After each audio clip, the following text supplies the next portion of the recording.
The manipulator in your life is terrified of one thing. Not your anger, not your tears, not your best argument, silence. The moment you stop reacting, something in them starts to die. You have been trained your whole life to believe that if someone wrongs you, you fight back with words, explain, you defend, you correct the record. But here is the secret that manipulators pray you never learn. Every word you throw at them is fuel, and in the next few minutes you are going to learn exactly how silence turns their own weapon back on them, faster and more brutally than any argument ever could. Have you ever walked away from a conversation with a manipulative person feeling like you lost, even though you said everything right? That feeling is not an accident. It is designed. And by the end of this, you will never fall for it again. Before we go further, drop the word control in the comments if you are ready to take your power back. It tells me you are serious about this. Then hit subscribe, because this channel exists to teach you the psychology the manipulators hope you never study. Now let's begin. Every manipulator, whether they know it consciously or not, is running on a single fuel source, reaction. They do not actually want to win the argument. They want you inside the argument. The moment you open your mouth to defend yourself,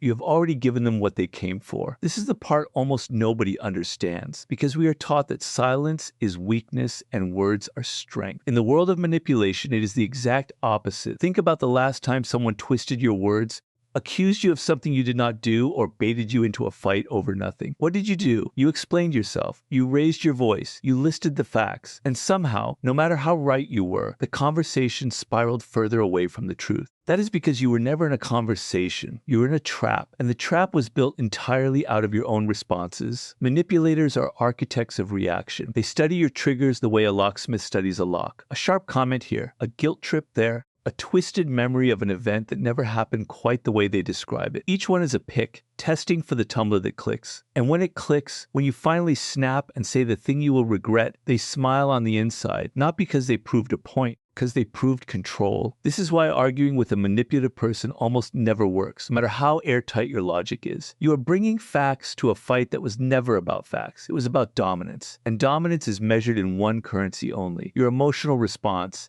Now here is where it gets interesting. Silence does something to a manipulator that no argument ever could. It removes their oxygen. Without your reaction, they have no material to work with, no fear to exploit, no anger to twist into your fault, no explanation to pick apart word by word. Silence is not passive. Silence is a wall. And manipulators break their hands trying to climb walls that will not move. Picture two people in a disagreement. One raises their voice, twists a fact, throws in a personal jab designed to sting. The other says nothing, not out of weakness, out of choice. What happens next is almost always the same. The manipulator escalates. They push harder because the absence of reaction feels to them like an unsolved puzzle. They will say something crueler. They will bring up something private. They will try a new angle. And every attempt that fails makes the next attempt more desperate. This is the part they do not want you to see. Escalation is not strength. Escalation is panic wearing a mask of confidence. A person who is truly in control does not need to keep trying new tactics. They already have what they want. When you watch a manipulator cycle through anger, then charm, then guilt, then anger again, you are not watching a mastermind. You are watching someone losing their grip in real time, and silence is the reason. There's an old pattern that repeats across history, in courtrooms, in palace intrigue, in boardrooms, in family dinners. The person who stays calm while everyone else loses their composure is remembered as powerful.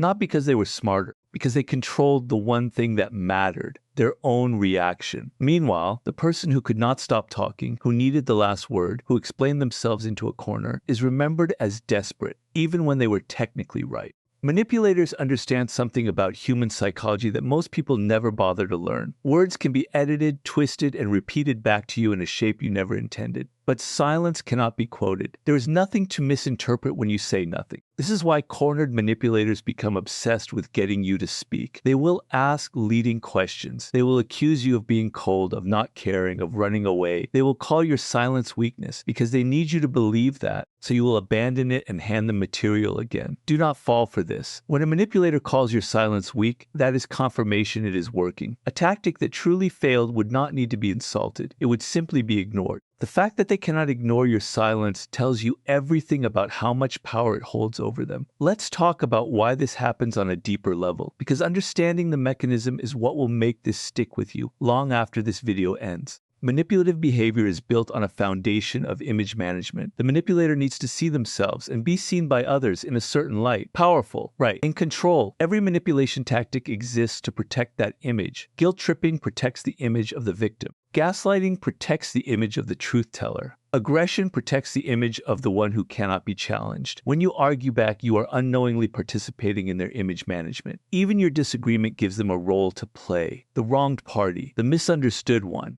the reasonable adult dealing with someone irrational. Every word you say, they can shape into evidence for whichever image serves them in that moment. But silence gives them nothing to shape. There is no story they can tell about your silence that makes them look good, because silence refuses to participate in their narrative at all. This is the exact reason why staying quiet destroys a manipulator faster than any comeback ever could. A brilliant argument might expose their lies for a moment, but it still keeps you inside their game, playing by their rules, using their energy. Silence exits the game entirely, and a person who has built their entire identity around controlling the game cannot function when there is no game left to control. Watch what happens to a manipulator when their tactics stop landing. First comes disbelief.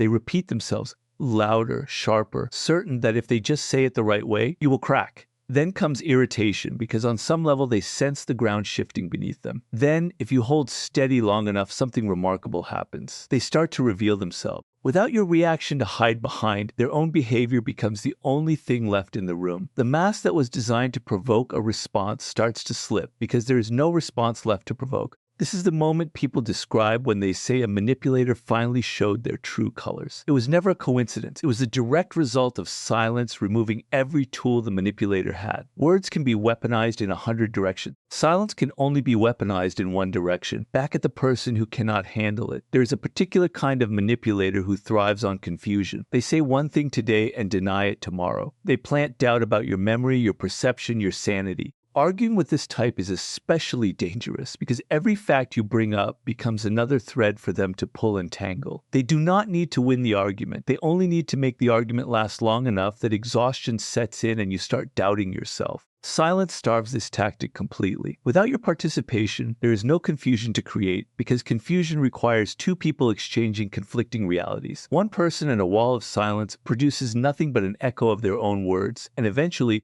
even they get tired of hearing themselves. Another type of manipulator relies on charm. They flatter you, they apologize beautifully, they promise change, and the moment your guard drops, the old pattern returns. This type is dangerous specifically because arguing with them feels productive. They seem to listen, they seem to agree, but charm is simply another form of reaction extraction, softer, slower, more patient. Silence works differently here too. Silence does not reward charm with relief. It does not offer the emotional payoff the charming manipulator is fishing for. Without that payoff, the performance becomes exhausting to maintain, and performances that are not rewarded eventually stop. Now, let's address the fear that keeps most people from using silence in the first place. Silence feels unnatural. It feels rude. It feels like abandoning the moral high ground. We are raised to believe that a good, honest person always explains themselves, always defends the truth, always has the last word when they are right. This belief is precisely what manipulators count on. They do not fear honest people. They fear disciplined people. Honesty without discipline is just more material for them to use. Discipline in this context does not mean coldness. It does not mean cruelty. It means choosing when your words have value and refusing to spend them where they will only be twisted. A closed door is not an attack. It is simply the removal of access. And removing access is the single most powerful move available against someone whose entire strategy depends on having access to your reactions. Here is something worth sitting with. The people who seem to have the most power in difficult situations are rarely the loudest ones in the room. They are the ones who can sit inside tension without needing to resolve it immediately. Manipulators cannot tolerate unresolved tension because unresolved tension means the story has not been written yet, and they need to be the author. When you refuse to write the next line, the pen sits idle in their hand, and a manipulator holding an idle pen is a person losing the only tool they have ever trusted. Let's walk through what this actually looks like when practiced. Imagine someone attempts to provoke you with an insult disguised as a joke. The instinct is to defend yourself, to prove the insult wrong, to explain why it is unfair. Instead, imagine simply not feeding it. No defense. No counterattack, just a level gaze or a change of subject or nothing at all. Watch how uncomfortable that becomes for them. The joke needed your flinch to land. Without the flinch, the joke just hangs there, exposed as what it actually was. Or imagine someone tries to guilt you into a decision you know is wrong for you. The old pattern is to argue your case point by point, hoping logic will change their mind. But guilt does not respond to logic because guilt was never meant to be a logical exchange. It was meant to be an emotional trap. The way out is not a better argument. It is simply not stepping into the trap at all. A calm, short response, or none at all, denies them the tug of war they were counting on. This does not mean silence should be permanent or used to punish. Silence used as a weapon of avoidance becomes its own kind of manipulation. What we are talking about here is strategic restraint, choosing not to hand your reactions to someone who has proven they will misuse them. There is a difference between running from a conversation and refusing to participate in a rigged one. One is fear, the other is control. There is a particular kind of satisfaction that comes from watching a manipulator unravel in the space you refuse to fill. It does not happen instantly. It happens gradually, the way pressure builds in a sealed container. They will test you again and again, waiting for the crack that used to always appear. And each time it does not appear, the pressure inside them grows. Eventually something has to give, and it will not be you. This is why silence destroys manipulative people faster than arguing ever could. Arguing gives them time. It gives them material. It gives them a stage. Every rebuttal you offer is another scene in a play they are directing. Silence cancels the show. There's no stage without an audience willing to react, and the moment you stop being that audience, the entire production collapses in on itself. Think about the manipulators you have known, whether in families, in workplaces, in friendships that turned toxic. Almost every single one of them had a pattern of becoming most aggressive right before they lost control of a situation. That aggression was never a sign of strength. It was the sound of someone grasping for a lever that no longer worked. If you had stayed silent in that exact moment instead of matching their energy, you would have watched their aggression run out of road entirely because it had nowhere left to go. There is a reason calm, quiet people are often underestimated by manipulators. Right up until the moment the manipulator realizes their tricks are not working anymore. Manipulators build their entire strategy around reading and exploiting reactions. A person who does not give them a reaction to read becomes, in a very real sense, invisible to their entire operating system. They do not know how to manipulate someone who refuses to participate in the exchange. It is like trying to play chess against someone who will not move a single piece. Eventually, the game itself stops making sense to them. If you have ever felt guilty for going quiet during a conflict, understand this. That guilt was planted in you on purpose by every manipulator who ever needed your voice to keep their game alive. Unlearning that guilt is not coldness. It is self-preservation. It is recognizing that not every silence needs to be filled, and not every accusation needs a defense, especially when the accusation was manufactured specifically to bait a defense out of you. The most important shift happens the moment you stop viewing silence as the absence of power and start viewing it as the concentration of power. Words spread your energy thin across explanations, corrections, and justifications that a manipulator will twist regardless of how carefully you choose them. Silence keeps that same energy contained, unavailable, and entirely under your control. You decide when it opens. You decide who earns it. And a person who has never had to earn your words before will find that absence more unsettling than any argument you could ever construct. Manipulators are not defeated by being outsmarted in conversation. They are defeated by being denied the very thing that makes them functional. Attention, reaction, participation. Remove those three things, and you are not left with a stronger opponent facing you down. You are left with someone standing alone in a room, performing to no one, discovering in real time that the show only ever worked because you kept buying tickets. The next time someone tries to bait you into an argument that exists only to serve their control, remember what you have learned here. You do not owe them your words. You do not owe them your explanation. You do not owe them the satisfaction of watching you unravel in real time while they stay composed. Let the silence do what it does best. Let it sit in the room until it becomes unbearable for the one person who cannot survive without your reaction. That is the quiet, devastating power available to you the moment you stop arguing and start withholding. Not out of weakness, not out of avoidance, out of complete deliberate control. Let's go deeper, because there is a layer to this most people never reach, and it is the layer that actually changes behavior for good. Every manipulator carries an internal scoreboard, even if they would never admit it exists. Every interaction gets logged somewhere in their mind as a win, a loss, or a draw. This is not a metaphor. It is how their entire approach to relationships functions. They cannot simply exist beside another person without measuring who holds the advantage. When you argue, even when you argue well, you are handing them data for that scoreboard. A sharp comeback becomes proof you are reactive.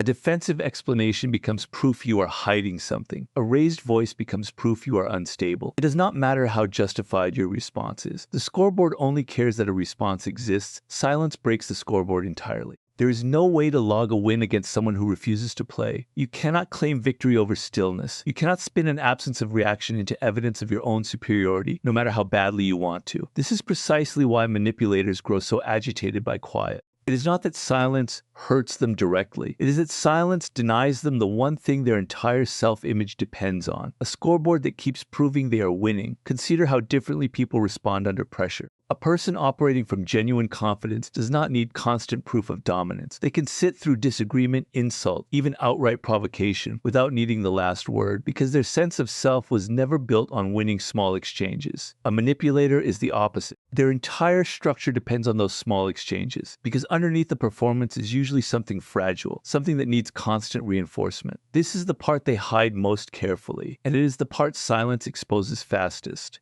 Here is a pattern worth recognizing. Watch what a manipulator does the very first time you fail to react the way they expect. Not the 10th time, the first time. In that moment, before they recover their composure, you will often catch a flicker of something raw, confusion, even fear. That flicker is real. It is the sound of a strategy meeting an obstacle it was never built to handle. Most people miss it because they are too busy bracing for the next attack. But if you are paying attention, that flicker tells you everything you need to know about how much of their power was always borrowed from your participation. There is also a slower form of destruction that silence causes, one that unfolds over weeks rather than in a single conversation. Manipulators rely on repetition. The same tactics, refined and reused, because repetition is what trains a target to respond predictably. If you have noticed a manipulative person using nearly identical phrases across different arguments, that is not coincidence. It is a rehearsed script, kept because it worked before. Every time you respond the way the script expects, you reinforce it. Every time you refuse, the script starts to fail, and manipulators are notoriously bad at improvising outside rehearsed material. Take away the expected response enough times, and the script becomes useless. They are left holding lines that no longer land, in front of an audience that no longer reacts. This is why people who successfully break free from manipulative dynamics